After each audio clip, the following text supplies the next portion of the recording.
All right. It's kind of fun trying to coordinate on who's ready to speak and everything, but good morning and welcome to our second edition of Plugged In. We are very thankful that AT&T has helped us make this possible through this virtual sessions. We have Hank here with us from AT&T. It's always good to have Hank on our calls. And last month we were privileged to have Dr. Bob Jackson with Murray State kick us off. But today you're in for a special treat. We have Ashli Watts here with us from the Kentucky Chamber. It's always fun when Ashli gets to make it to Western Kentucky, even if it's virtually. I hope everybody has been able to get out a little bit and enjoy what I think is one of the most beautiful falls that I've ever seen in Kentucky. Western Kentucky, the trees and the leaves are absolutely showing out. So get out there, sit on your porch, take a walk if you're around Murray State at the Arboretum, and take in some fresh air. It's absolutely gorgeous. So thank you everyone who is a part of our Murray-Callaway County Chamber. On behalf of the board, we are so thankful that you are a part of us. And at this point in time, I'm going to turn it over to our president and CEO, Michelle Bundren. Good morning and thank you. You are absolutely right about a beautiful fall. We drove through the lakes area this weekend and I just made my kids look out the windows and get off their tablets for a minute to appreciate the beautiful scenery outside. So yes, we highly encourage everyone to get out. Locally, there's so many little pumpkin patches and so many things for you to do this fall. Even though I know we're encouraging people to stay in, there are a lot of outdoor activities that create great memories with family and things. So definitely get out. And speaking of local things to do, we're really excited to be launching a Love Local campaign in the next few weeks. Obviously, we have holiday open house things going on, but we always try to promote go local, shop local, eat local. More than ever now, local businesses need your support. And so we're really excited to be launching this Love Local shared brand initiative with you. With Love Local will be the hashtag, and you'll see a lot of things. We'll be going out to businesses, taking all kinds of stuff, swag and signs. And so we're really excited about that. We're also encouraging Give Local this fall. Our nonprofits have not been able to host their normal fundraising events and things like that. So we are going to be encouraging people to give local during a season of giving. We're going to be spotlighting our nonprofits here locally, just so you can get to know them a little bit better. So be looking for that on Facebook and other social media platforms. We have a couple upcoming events. Thank you to Hank with AT&T for hosting our Plugged In event series. We are very excited not only to have had Dr. Jackson last time and Ashli this morning, but we have two other exciting events coming up. On November 17th, we'll be discussing workforce initiatives, not only across the state and the region, but in our local community. You'll be hearing about local efforts, not only at the chamber, but through a local group called Murray Works. You definitely do not want to miss that conversation and how your business or your organization can get involved in connecting students to the workforce. And so we're very excited to bring you that information. And then on December 1st, we're going to be talking about economic development and entrepreneurship.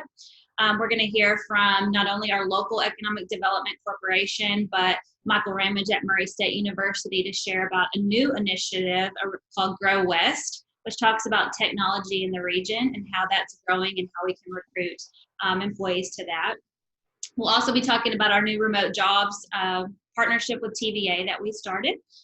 We are going to be doing some local internship connections, and then we can talk a little bit about our LIFT program as well.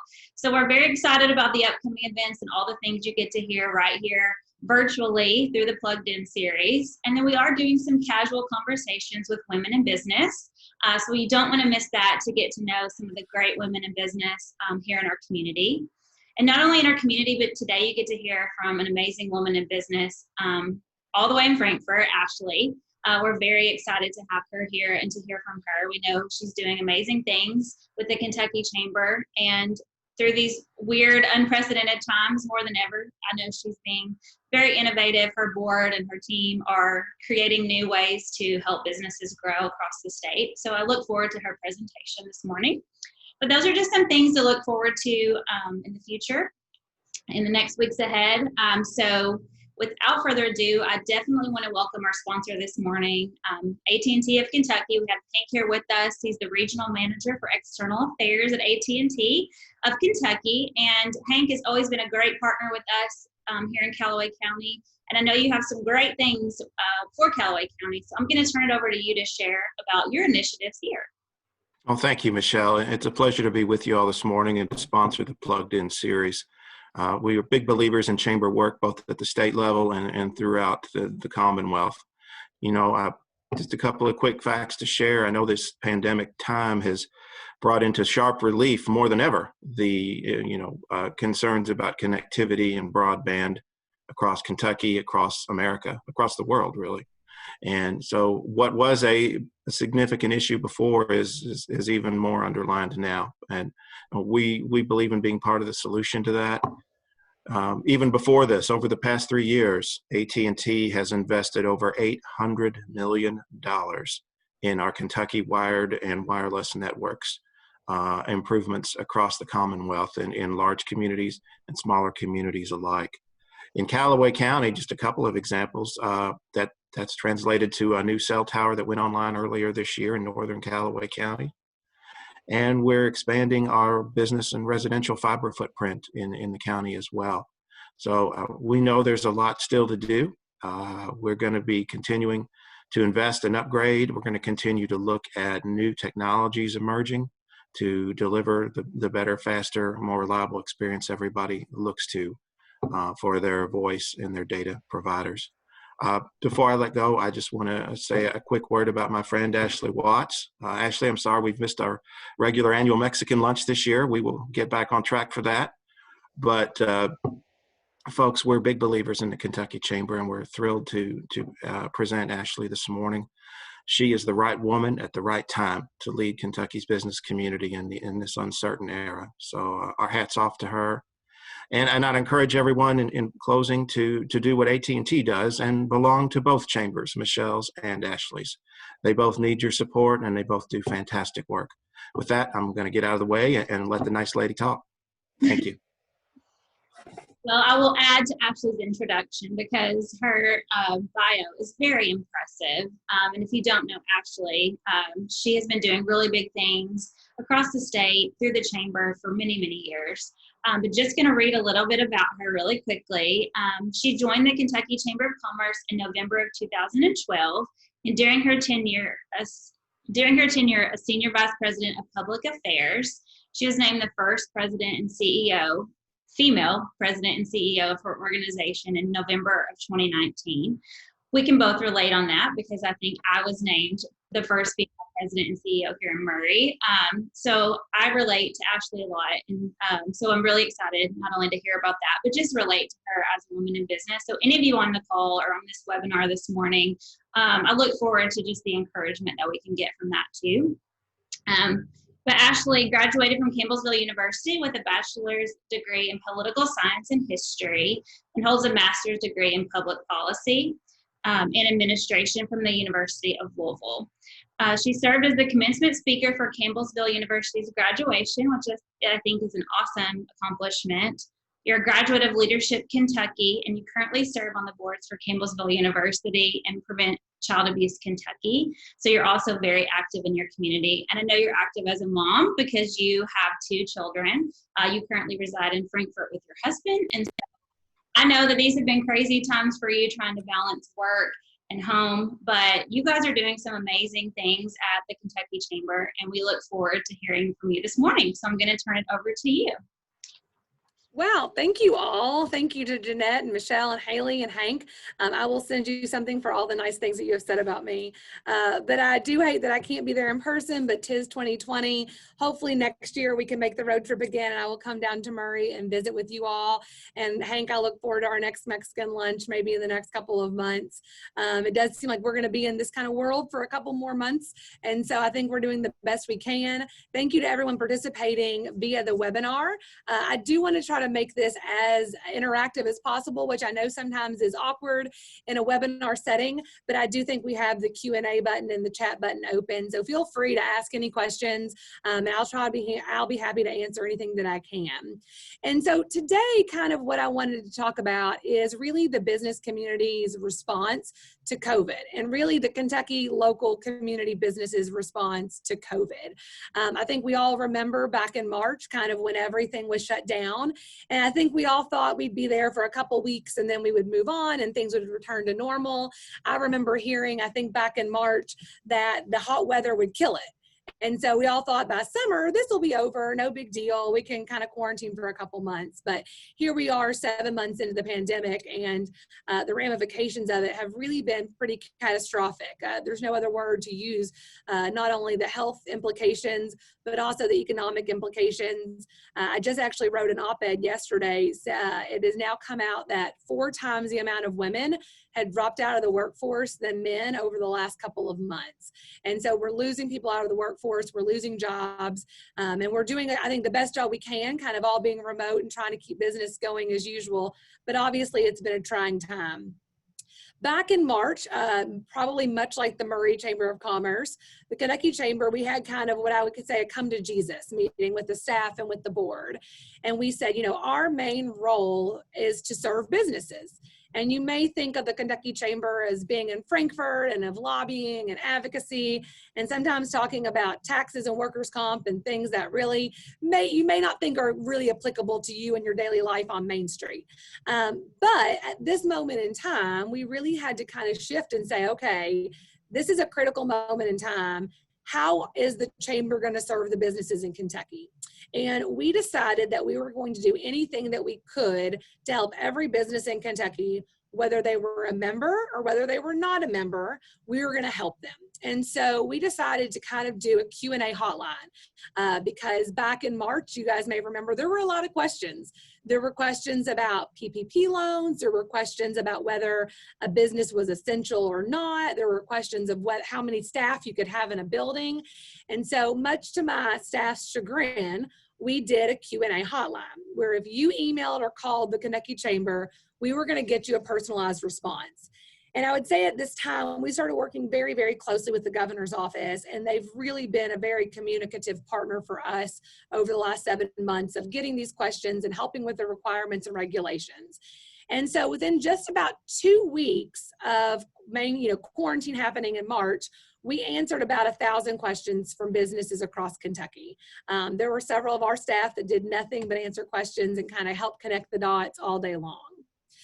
Very quickly, within about 2 months, we started surveying businesses across Kentucky, and we realized that 80% of businesses in Kentucky, 80% had lost revenue.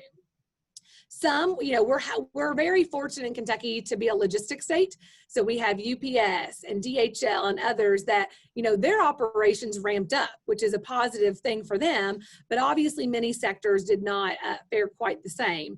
We're also a manufacturing state. And you guys probably in Murray was similar as across Kentucky. The first couple of weeks, to a month or so, many manufacturing facilities were shut down. They were later deemed, most of them, to be essential and were able to reopen. But there was so much uncertainty in those first couple months that 80% of Kentucky businesses had lost money.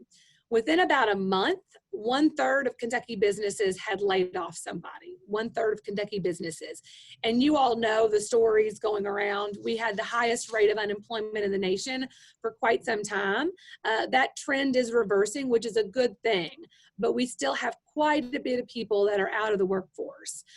So what we decided to do at the Kentucky Chamber was really meet businesses where they were, whether they needed their questions answered, whether they need masks and gloves to reopen, whether they needed help filling out a PPP loan.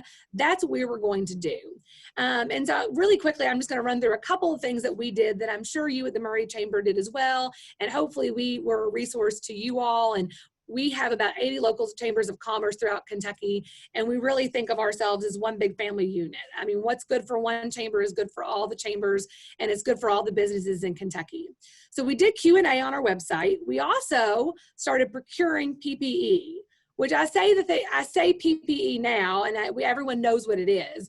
But back in March, it was an acronym that no one knew, but it's personal protective equipment, masks, gloves, thermometers, all the things that we now know that we need, that businesses need to keep us all safe. The governor's office very quickly realized that more PPE was needed in Kentucky, and who had PPE? Kentucky businesses. Many, many manufacturers from Toyota to Ford to GE kept PPE, gloves, masks, N95 masks on hand. And so the first couple of weeks of COVID, we did kind of a big campaign where businesses would send their PPE to the Kentucky Chamber, and we gave it over to the governor's office. So in the first couple of weeks, we were able to collect, I think, about 10,000 N95 masks that were literally just donated to first responders. We also did a task force basically to suggest reopening requirements for businesses. Now, most businesses are able in some sort of fashion to be up and running, but back in March and April, there were many businesses that were completely shut down. So we did form a task force basically to suggest reopening requirements. One thing that I never thought a year ago when I was named Kentucky Chamber President that I would do is be selling masks, gloves, and hand sanitizer. But very quickly we realized the governor called the chamber and said, we're going to reopen businesses, we're going to reopen retail and restaurant, but there's a problem. We're going to have to make them wear masks, but we don't have enough masks for all the businesses to procure. So we were wondering if the Kentucky Chamber could buy this PPE kind of in bulk and then turn around and sell it in smaller quantities to small businesses in Kentucky. And so very quickly we ramped up operations, and I often call us the Frankfurt FEMA. If you walked in our office right now, we still have boxes from the floor to the ceiling of masks. But we started selling masks in quantities of 50 to small businesses. And most every mask that we've sold since, I guess, April have been to businesses with under 10 employees. The businesses that really needed that equipment to be able to reopen. And so it was a great way for us, again, just to meet businesses where they were, provide them the resources that they needed. Another thing that we were able to do was partner with the distilleries. So the great thing about being the bourbon state is that there's a common denominator in bourbon and hand sanitizer. And so we partnered with all the distilleries to create a website, kyhandsanitizer.com, where any business could go and say, I need hand sanitizer to reopen my business, or even you as an individual could go and order some hand sanitizer made by one of our Kentucky distilleries. And some of the big guys, the Brown-Formans, the Beams, they donated most of theirs to the frontline workers, the hospital workers. But for a lot of the small local distilleries, they were at risk of being shut down. They were at risk of having to lay off their people, of shuttering their doors. And this was the way that they were able to keep their doors open and their people employed. So it was really a win-win. Businesses got hand sanitizer in bulk, and Kentucky businesses were able to use that. And then also the distilleries were able to stay open. So those are just a couple of the things that we did kind of during the beginning of quarantine. We've talked a lot about the unemployment rate here in Kentucky and how large it is, and it is. However, we still do have a lot of open jobs. And so we partnered with the Workforce and Education Cabinet to create a campaign called Who's Hiring? And it's a website. You can just Google Kentucky Chamber Who's Hiring. It's on our website. And we've tried to put every open job that we can find in Kentucky on this website and break it down by region, break it down by sector. And as of yesterday, I think we have 90,000 open positions in Kentucky. So if you know of anyone that is looking for a job, or if you're a business that has an open position that you may want to have kind of a broader range, let us know. We'd be happy to put it on the website. And again, just another service to people who are out of work or businesses who are still struggling to find a workforce. So at this point, oh, can I share my screen? I think it's disabled. So now I'm going to kind of talk about what's next. We talked about kind of when we were in the thick of things, what we had to do at the spur of the moment and retool and be innovative, and what we really needed to do. Let's see if I can do this. Oh, there we go. If you want to flip through, that's perfectly fine. So now we have to look forward, and I think all of us have come fairly familiar with this world in which we're living, but we have a road to recovery. We are still in economic turmoil. We obviously have an election in a couple weeks. Our tax revenue is down. Unemployment is still high. We have taken out large federal loans for unemployment insurance. And so now it's time that we become innovative and we try to path our road to recovery.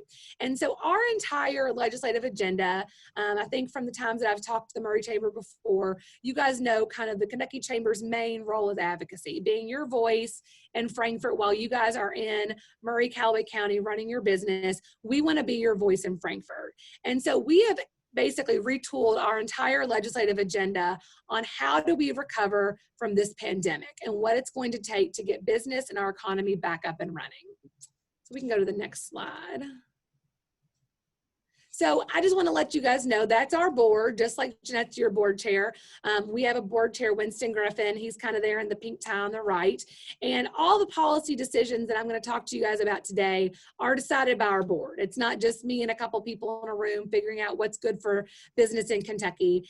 We have a 60-member board, and we do have members from East, West, North, and South. And actually, it's in our bylaws that we have to have a certain number of board members from each congressional district. So just know that your congressional district is represented on this board. Go to the next slide. So the first topic I want to talk about, and you may think, why is this important to road to recovery? And I want to thank Hank and AT&T for sponsoring this. AT&T is such a tremendous partner, not only to your chamber, but to ours. And he is exactly right. Broadband is no longer kind of a luxury. It's now a necessity. It's a necessity to work. It's a necessity to go to school. It's a necessity for our everyday life.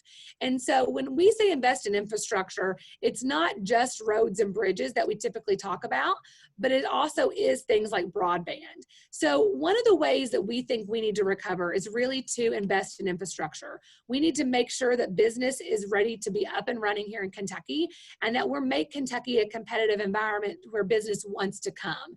And so it does mean more money for our roads and bridges, but it also means more money for broadband. And we're actually doing a task force with the governor's office right now on broadband and trying to figure out some solutions to that. So I think one of the key areas you'll see the chamber be involved in the next legislative session come January is really in infrastructure. You'll hear us talk a lot about roads and bridges and how we need more money for that. But you'll also hear us talk quite a bit about broadband as well. Go to the next slide. Thanks. So we also need to really continue pro-growth tax reform. When you see that many businesses, almost 80%, have lost revenue in the last year, how are we going to help them? We've obviously helped through the loan programs and through some of the federal pieces of legislation, but we need to make sure that our tax code is as pro-growth and pro-business as possible to help these businesses. And specifically, I think we want to help the small businesses who are really struggling. I often say with the large businesses, a lot of times they have accountants and CPAs and attorneys to kind of try to make things work. However, some of the small businesses really need more resources at their disposal. And so whatever kind of pro-growth tax reform comes about this next session, it is a budget session, so I do think there'll be a revenue piece to that. We have to make sure that it is pro-growth and that it benefits Main Street businesses here in Kentucky, because without some relief, they're not going to be able to recover. So it's our responsibility to make sure that we keep drumming that drum for them, beating that drum, and making sure that they know that we have to have a pro-business tax reform policy to make sure that they can recover. And the next one. So this one may seem like an interesting one when you're thinking about the pandemic and how do we get ourselves out after kind of COVID-19 is over. And this says support substance use disorder recovery efforts. There are some really, really troubling statistics in Kentucky right now that because of the shutdown and because of lack of resources, because of some of the hospitals that were shut down for so long, that there has been an extraordinary amount of overdoses. People have relapsed, and I think we all probably know or love someone that has struggled with substance disorder, and that we need to help them. And so the Kentucky Chamber has really been at the forefront in the last couple of years of making sure that we give people help and kind of a way out of this, a path forward, looking at second chance employment. I think we all know someone that if they've been struggling with addiction, a job is really their best path to recovery. It's the way that we reduce recidivism and get them on a path of substance happens there. And so we will be looking at some areas there to really help those people that have been really badly affected during the last 7 months. If you're struggling with any kind of substance abuse disorder and you've been in quarantine for many months, or let's say you were one of the 1/3 of Kentuckians that lost their job, that could potentially put you back into that cycle again. And so we really need to make sure that we're helping our centers across Kentucky that do this kind of work. They have been helped federally, but we do need to give them some more help. We also need to encourage employers across Kentucky, if they're not, to become second chance employers, and how do they become to do that? So we'll be working quite a bit in this space. I think you'll see several bills come out of the Kentucky Chamber to really kind of destigmatize this issue and make it not only a healthcare issue, but also an economic development issue as well, and a workforce issue. We need as many people in our workforce as possible. We need as many able-bodied people kind of off the bench and working to attract business. And this is a large population here in Kentucky that right now, because of the things that have gone on, some of them are not working. We need them back in the workforce, healthy, helping their community and helping their family. Reforming the criminal justice system. Again, you may think, what does this have to do with COVID? You guys may have seen the last couple of months that the governor has let people out of jail, low-level nonviolent offenders, at a little bit of a higher rate than normal, because the jails have been so overcrowded, because COVID has spread through the jails, and frankly, because it costs so much to incarcerate some people. And so looking at a budget session, which is coming up this year, we are going to be in a tight spot. When you look at revenue that is lost, you look at the unemployment rate, you look at all the struggles that have happened over the last 7 months, it's not going to be a fun time to kind of patch together a state budget. And we want as much money as possible to go to help businesses and people across Kentucky recover. And so one of the main pulls on the system here in Kentucky when it comes to the budget is really the criminal justice system. And so we're going to be looking at ways that we can reform the criminal justice system to improve safety across Kentucky, but also help save taxpayer dollars. A lot of that stems from our last slide of giving people help and rehabilitation instead of incarceration. And I do think there is a movement toward that. So we'll be looking at several bills, kind of looking at the criminal justice system. And if you're a low-level, nonviolent drug offender, really getting you the help that you need instead of incarceration. Go to the next slide. So this is an interesting one that we have been dealing with quite a bit lately, and I think it impacts everyone that's probably listening on this call, whether you are a business, whether you are a school, whether you are a hospital, and it's legal liability reform. And that sounds kind of like a high-level issue, but what has happened over the last 7 months is that obviously COVID is a highly contagious disease. And right now it's probably, it's more contagious than the flu.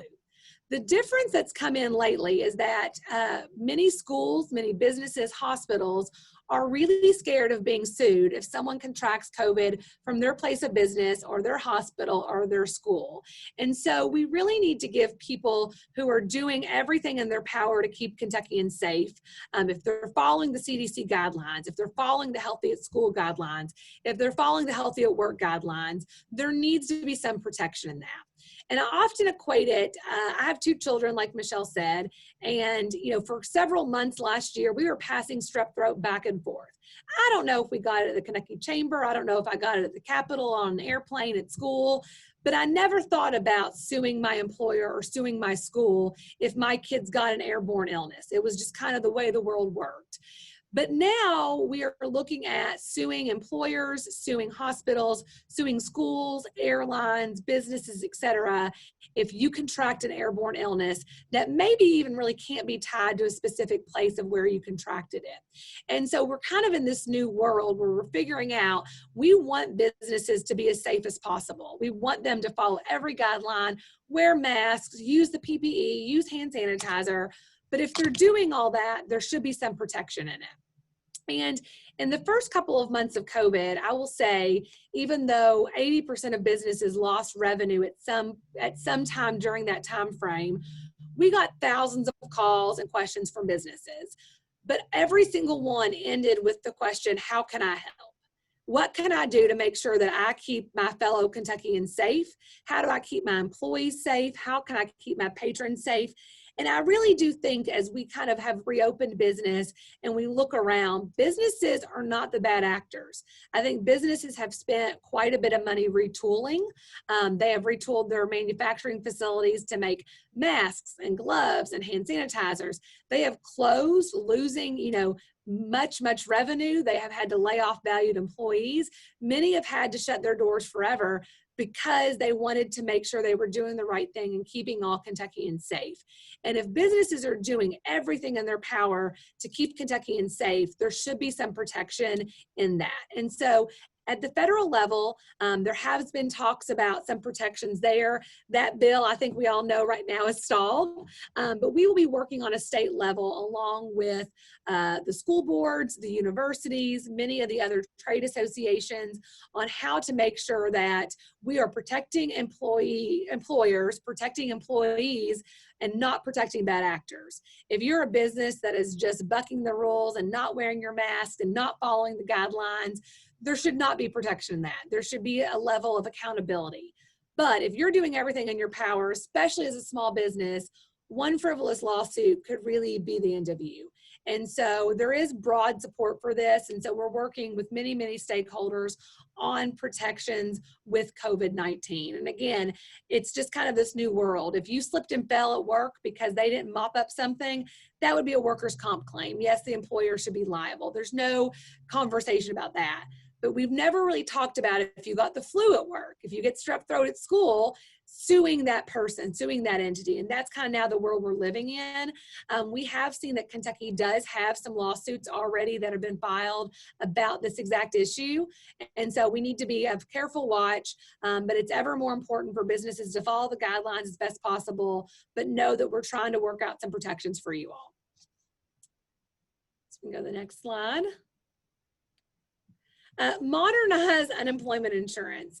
This is something I often say, probably many people did not even think about until all of a sudden we had a third of Kentuckians almost on unemployment insurance. And it's hard for us to think back to February, but we were in a pretty good spot economically. We had record low unemployment. We had many more open jobs than we did people looking for jobs. Things in Kentucky were going well. We had a very flush unemployment insurance trust fund. And all that means it's a pool of money at the state that businesses and employers pay into, to where if someone is unemployed, they can draw that unemployment check for the 27 weeks here in Kentucky. And we had done pretty well. We had run really low during the recession several years ago. We had to take out a federal loan, but we had paid that back. Unemployment was low. Things were looking pretty good. Very quickly overnight, within 2 months, we exhausted all of our money in our trust fund. We went from having a very flush trust fund to having literally $0. And so what had to happen was the governor took out a loan from the federal government of about $900 million. And no one is saying that loan was not needed. We still need to pay the people who need unemployment insurance, and maybe haven't even gotten it over the last 7 months. Most of these people were laid off of no fault of their own because of different reopening requirements, and they absolutely needed the unemployment insurance. And so a loan had to be taken out. But you may ask, how is that $900 million loan going to be paid back? And the answer is very simple. It's being paid back on the backs of every employer in Kentucky. So I'm going to try to make a very complicated system seem simple. And come January, you guys will be hit with higher unemployment insurance taxes. So you probably know as an employer what you pay in UI, and it's been fairly low the last couple of years. But because we have to pay back a $900 million loan, there will be the loan repayment, plus, because it's a loan, there is interest. Our friends, the federal government, are not nice enough to give us an interest-free loan. And so there's going to be what we call a surcharge, basically, to pay back that interest. So we have asked the governor for CARES Act dollars. That's the kind of lump sum of money they receive from the federal government. And you've seen them give it to local governments, healthcare providers. There's been a little bit for broadband, for childcare, et cetera. We would like for some of that money to be put into this trust fund to offset the amount that employers are going to have to start paying back come 2021. We have also asked Leader McConnell to make part of this loan forgivable. so that we will not have to pay back the full amount. We are working kind of every option that's on the table because I do think this is something unknown to most businesses across Kentucky. It just hasn't been at the forethought of their mind. They've been worried about their PPP loans and laying off people and getting them back to work and everything that has kind of come under the crunch of the pandemic. But this is, to us, one of the most significant side effects that are going to come from this is that we have depleted our unemployment insurance trust fund, and employers solely have to pay it back. And if you're a business that had to go bankrupt or close your doors during this past year, your debt is still left in there, and all the other employers that are still in Kentucky are going to have to basically pick that up. So we will be talking more about that. I know it can be a complicated issue, so ask us, please, if you need any assistance with that. If you have any questions, we want to be a resource for you, but just know we're working every avenue so that you will not see a massive tax increase come January. This is a really scary number I'm going to throw out that will not affect most of you, but there are some businesses in Kentucky, if you had to lay off a lot of people and you maybe are a larger manufacturer, your tax increase basically could be between 1,000 and 2,000% increase. We know of a couple of manufacturers here in Kentucky that have calculated the numbers, and it's over $1 million increase to them. So for small businesses, it's going to be a hit, maybe not as big as some of the larger manufacturers that had to lay off quite a few people, but make no doubt that every single employer in Kentucky will have some sort of increase come January. Go to the next slide. Invest in education. It's going to be a budget year. Never has it been more important to invest in education and make sure that our workforce is educated. I often say, you know, we're very fortunate that we are a manufacturing state that brings a lot of jobs and a lot of revenue into Kentucky, but we also want to be a state where there's headquarters. We want to be a state where employers can work from home, some of these more white collar jobs, and we're never going to get there if our baccalaureate attainment is dropping. And you guys are home to a state university. You guys know the importance of having that 4-year college degree. College may not be for everyone, but it's for a lot of people. And at this point in time, we need an educated, skilled workforce ready to go to work, whether that's with a college degree or a credential or a license, a professional license, anything like that. And so we want to make sure that we don't kind of lose sight of investing in education. And that's really the key to getting out of this recession, is that we have a skilled, able, and ready to work workforce ready to go. And that's where we'll see investment come into our state. So we are pro-education at the Chamber. I know you guys are as well, especially with your university. And I think we just all need to make sure that we don't lose sight of investing in education. We're going to have some interesting statistics, I think, when this year is over. My kids, I can say, probably didn't learn the same at home with me teaching them as they did in person. And so there may be a little bit of a learning curve there. We may have to make some catch-up work, but I think we need to make sure that whatever we're doing, we're making sure that children receive the education they deserve, making sure that they read at the grade level they're supposed to be on, and getting them the tools and the teachers, the tools they need to make sure that we can kind of overcome this slump in these 7-8 months without kind of in-person instruction, and make sure we can come out on the other side. The next one. Focus on childcare. And for anyone who has children, you know that you probably never realized how important childcare was until the last 7 months. And I know this for a fact when I had, 2 kids at home and juggling work and school and lack of childcare. And one of the really, really sad statistics of the pandemic is that you guys know childcare facilities had to be closed. There were some that were open for those workers that we deemed essential, the healthcare workers, et cetera. But many, many childcare facilities had to be closed. When they were reopened at lower numbers to try to focus on health. The problem is that childcare facilities are not really in the business of making much money. And so when you cut the number of children that can go to a childcare facility, their revenue drops dramatically. And so because of all of these factors, we will see, and this is a really horrible statistic, we will see almost half of childcare facilities in Kentucky close within the next 6 months. Many have already closed. I'm sure you probably have stories in Murray or any surrounding areas of childcare facilities that have closed. They did receive some CARES Act dollars last week that we were very thrilled to see them have. They've received some federal money, but this is really a struggling industry, and it's never more important than now.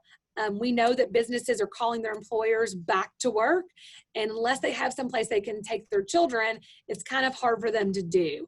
And so it's kind of this, it's two sides of the coin. One is we want children in quality childcare. We want them to be able to have that. There were already areas in Kentucky where there really were what we called childcare deserts. There weren't enough childcares to go around to really serve their communities. Now it's going to be even less. And now more important than ever, parents need that ability to be able to send their children to childcare if they need to go back to work. So this is one area we've worked on extensively. It's also a small business sector. These are most of the time small businesses that operate on a very, very thin margin of profit. But I think we all realize how important childcare is. And so this is really going to be key for us moving forward to make sure they kind of can get some, more dollars into their doors, but also look at the requirements, see how businesses can help, and encourage businesses to be flexible. I often tell a story because childcare was closed all summer, and we have quite a bit of employees here at the chamber that have young children. And sometimes they just needed a day in the office. They need a day at their computer, a day at the phone with the files. And so we did chamber camp here at the office one day a week during the summer, where we hired 2 teenagers who were CPR certified. We had our attorney look at everything and sign waivers and do everything we needed to stay legal. But we actually allowed children to come to the chamber one day a week during the summer, wearing masks and doing, following proper protocol so that their parents could get one day of work done. And so we're really encouraging businesses to be as flexible as possible, to be innovative. This may not last forever, but if your business maybe can do a child care center or make something like that work, now is the time to really kind of take a look at that. So I probably spoke too much about that, but that's because I have a 5 and 8-year-old, and I have realized the importance of the last 7 months of quality child care. Support for our signature industries. You see a racetrack there. Obviously, we're the home to the Derby. That had to be postponed. We are always kind of in the effort of helping our racetracks as well as helping our distilleries. We are the home of bourbon and horses, and so there have been a little bit of setbacks when it comes to racing with some Supreme Court decisions. The Kentucky Chamber was also in support of sports wagering, which was a bill last year where basically you could wager on your phone or at a racetrack on professional sports. That did not pass. But I think now more than ever, looking at slimmer revenues, we need to make sure that we're being competitive, looking at revenue at every rim possible to help education, to help us get back on our feet. So we will be working with the distilleries and with the horse tracks across the state on some bills this session. And that is it. I've talked for a long time, hopefully giving you guys some good information, but I just want to say that, I do think you guys, all businesses across Kentucky have been innovative, they have been flexible, they have been agile, and we are really seeing, I think, the light at the end of the tunnel. And so I do just want to commend all of you guys for sticking in there, for supporting your local chamber, for being a resource, but also for keeping your doors open, keeping your community going. And we want to try to help see the other side of this. I do think that there's optimism as we kind of come out of this, or at least as we adapt to this new normal. So Jeanette, Hank, Michelle, I don't know if you guys have any questions, but I'd be happy to take any.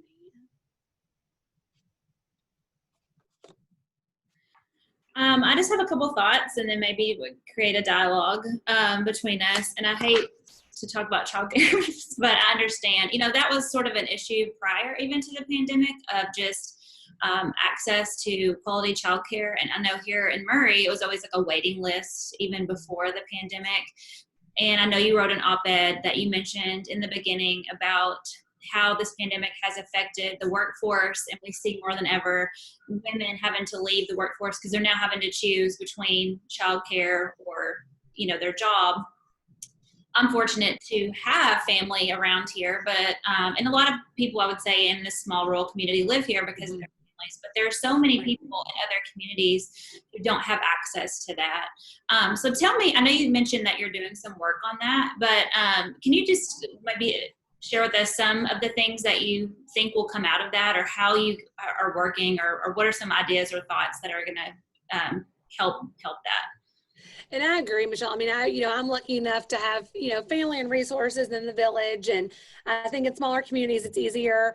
One of the things I would say that keeps a lot of people up at night is thinking about these urban areas where when school is not being able to be in session, maybe they don't have the support system they need. And maybe, we are a manufacturing state. And so a lot of people can't work from home. They can't work from their kitchen table. And so they're being called into retail, into restaurant, into manufacturing facilities, and they're having to choose between, do I go to work and support my family, or do I help my child with their virtual learning? And so it's a really, it's a really big conundrum. I will give huge credit to churches and YMCAs and people that have just really stepped in to fill that gap. I know YMCAs across Kentucky have kind of opened their doors to help with NTI, and I know many other kind of nonprofits have done the same thing. And so we're really encouraging businesses, one, to be innovative, to really kind of say, okay, let's look outside the box. This was never what we thought would happen, but here we are. So how can businesses make sure that their workforce is working, but also taking care of their childcare needs? And so whether it's opening a childcare facility or partnering with one, maybe even, or switching hours up, I think businesses have to be flexible and agile as much as they can. But really, I do think, money needs to be given to childcare centers to make sure their doors stay open.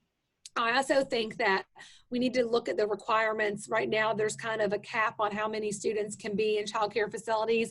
We need to look and see if people are contracting COVID through childcare facilities. If they're not, maybe raise those requirements so that more people do have those spots. Like you said, I think the time from you get pregnant to the time you actually give birth, you're on a waiting list most of the time for childcare. And so I can't even imagine now if you have a young child or you're expecting the wait list. So we're working closely with the Child Care Council and others, but kind of it's an all hands on deck approach. But I do think it's one of those things where you have to look outside the box, and it's not just, well, you can work from home, you can do this. It's not quite that simple anymore. So more money, which I know sometimes at this point, we all kind of feel like we have our hands out all the time, but also looking at the requirements and possibly raising those in the next couple of months. I'm going to take a moment to brag on one of our local manufacturers. They reached out to us sort of in the middle of the pandemic and said they wanted to turn their conference room into a classroom and hire a teacher locally. And they had reached out to us to help coordinate getting a teacher in there so that those who had children could bring their children with them to work in the classroom, have somebody to help them during the day. And so we just wanted to brag on them. And like you said, we've seen a lot of businesses have to get really creative and innovative to really support their employees coming back to work. So I just wanted to mention that. Owensboro has done a great job too, and we worked with the governor's office on an executive order to kind of allow that, because there was a little bit of concern of, hey, we're not a licensed child care. Are we sure we can have 10 kids in here, even if we have, CPR certified babysitters? And so I will say there was some flexibility given so that businesses really could do what they needed to do. And it may be that in the long run, businesses say, hey, this works. This has been a trend. There's a hospital actually in Rockcastle County in kind of southeast Kentucky, and they realized they were having a hard time getting the workforce they needed with some of the odd hours of doctors and nurses because of childcare. And so several years ago, they opened up a childcare facility for their employees at their facility. Toyota does the exact same thing. So I do think that it's a trend, and though it's an investment, and though it kind of takes a while to get kind of up and running, some employers may say, hey, this is a great way to get, women back to the workforce, for parents to feel comfortable coming back to work, and, to give the children the quality childcare that we need. Half of Kentucky students right now enter kindergarten not ready. And a lot of that could be solved if they were participating in a quality childcare program. Hey, Ashley, I have a question for you. Those of us in the advocacy business know that 2021 General Assembly is going to present some challenges never before seen. I wonder if you could talk about what you see coming up in the session ahead, and And also what your tips would be for business advocacy and folks to be heard in an environment where, all of us trucking up to the Capitol every day is not necessarily an option. Yeah, it's going to be a weird session. And so to speak kind of Frankfurt speak for a while, I've been doing this for about 17 years. And this may be the first session that really the public's not going to be allowed in the Capitol. It's not going to be, you guys usually have your day at the Capitol and you come up and you meet with your legislators. That probably will not be allowed this year. And so it's interesting kind of how we're taking advocacy to a new level. But I do think through Zoom, through technology, we've been able to kind of make it work. We've been holding legislative meetings via Zoom. Obviously, a lot of people call and text still. And so I would just encourage, use those kind of modern way of communication. But it is a weird session because it's a 30-day session. So that means the legislature can only be in for 30 days. And usually this is kind of like the cleanup session. There's going to be bills that pass, but they don't have to be, there's not usually a budget. The budget bill comes for the long session. But since the pandemic last year and really revenue was so uncertain, they only did a one-year budget. So this is one of the first times that I can really remember we're going into a really short session, 30 days, and you have to pass a budget, but you're also dealing with a pandemic, and there's going to be a lot of bills for recovery, and public probably will not be allowed in the building. So I do think the budget's going to suck up a bunch of air. What I hope happens is that the governor will kind of give his budget address, kind of his layout of the budget, first week of January, and then there's a 3-week break where legislators can go home, they can kind of take their break and then come back in February. I hope they spend that break figuring out the budget so that when they come back, the process can go ahead and get started. That's what I hope happens, but the best laid plans sometimes don't work out. But it'll be challenging. There's a lot of big issues when it comes to infrastructure, when it comes to legal liability, when it comes to the opioid epidemic, on top of the budget that we have to see get done in 30 days. And so some people have kind of said if some of these things could be agreed upon early, like infrastructure, or even some of the situations dealing with, the Louisville issues with the racial unrest, maybe there could be a special session in December to kind of get that out of the way, clear the room a little bit so that people can really kind of go and hone in on the budget. I don't know if I see that happening, but it'll be unusual. But I would say to you all at the chamber, use us as much as you can. We will help kind of navigate things for you, but host maybe some of these type of events with your legislators. Maybe do a weekly Zoom at the beginning of the week to kind of feel what's going on for the week, see what issues are coming up. Some of the things I think you're really going to care about when it comes to infrastructure, education, and others. And so I would say, don't let not being able to go and kind of have your day at the Capitol hinder you from advocacy. Just use different forms. And I think honestly, it may even be more effective. And legislators have seemed to be very open to it. Hey, Ashley, I want to ask you a quick question that kind of rolls all into that. This is the first time that I've heard that 1,000 to 2,000% increase on the unemployment insurance payback.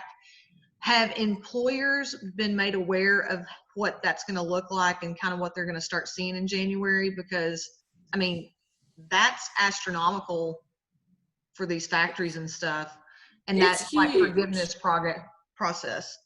It's huge. And what really troubles us is that we're now kind of coming back up and employment numbers are rising back up. Businesses are figuring out how to be open with all these requirements. And if they get hit with the big old tax increase come January, they're not going to be able to bring people back to work as quickly, or it's just going to set us back. And so we've been trying to beat the drum. The administration has released kind of a chart so you can kind of figure out what your payments will be. Before the pandemic, we were on the best schedule possible, the best tax rate possible. Mm-hmm. We're on the worst one. And so you can kind of go in there. There is a calculator, so you can kind of calculate what your possible payments can be. So we're encouraging people to do that. The administration has talked about it, but we're really kind of encouraging them to send something out to all employers to tell them, get ready. Here's the calculator. Know that we as advocates are still working on lessening the blow. But I do think now that we're into mid-October, it's coming right up very quickly. And I think everyone's just been so preoccupied with everything else going on, they haven't been paying attention to it. So we are working on that, but we would like for the administration to send something out to all employers. Yeah, I think that's going to be a big hit, especially for the ones that are trying to roll back in, because I mean, you don't hear numbers of 1,000 to 2,000% increase, especially, you know, on unemployment insurance. And especially when you are trying to bring people back and you're looking at having to continue to lay them off. It really is one of those, you're in a catch-22. Yep. Yeah, it's pretty scary. And like I said, it depends on how big your business is, how many people you had to lay off. Everyone's going to get an increase, but the ones that are larger businesses that had to lay off maybe their whole workforce for a month, those are the ones we're seeing that, you know, a couple of them are, it's going to be an additional $1 million hit, an additional $1 million hit. Well, I took lots of notes this morning. Did anyone else have any questions? As it's kind of like drinking from a fire hose. I know I gave you guys a lot of information, but please use us as a resource. If anything piques your interest, or if you have questions about anything, Michelle, Jeanette, Hank know all how to get in touch with me. Please let us know. We want to be as helpful to you all as possible. You guys have kept everything going in Murray, and we just want to support you guys the best that we can. And we appreciate that. You're definitely a huge resource.